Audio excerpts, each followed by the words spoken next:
রাফিন বলল, সেজুতি তোমার সাথে কিছু কথা ছিল। ওই যে তখন বলতে বলতে চলে গেলে। আমি বললাম, হ্যাঁ বলুন।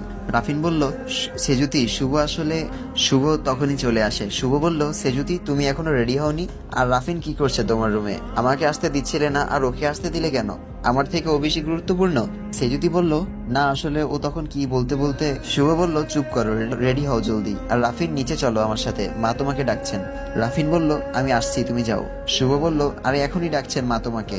আজকাল শুভর আচরণ বড় অদ্ভুত লাগছে। রাফিন আর শুভর ভেতরে কিছু একটা চলছে, কি চলছে সেটা আমার খুঁজে বের করতেই হবে।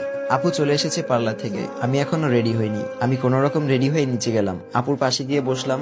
শুভ 1 মিনিটও চোখের আড়াল করছে না আমাকে। এদিকে রাফিন আমার চারপাশে ঘুরঘুর করছে, মনে হয় ও কিছু বলতে চায় আমাকে। ছেলের বাড়ির লোক এসে গেছে। আমি দৌড়ে গেলাম গেট ধরতে। তখনই কেউ একজন রং মেরে দিল আমার গায়ে। আমার ড্রেস পুরো নষ্ট হয়ে গেল। আবার চেঞ্জ করতে যেতে হবে, ধুর ভাল লাগে না। আমি উপরে গেলাম চেঞ্জ করতে।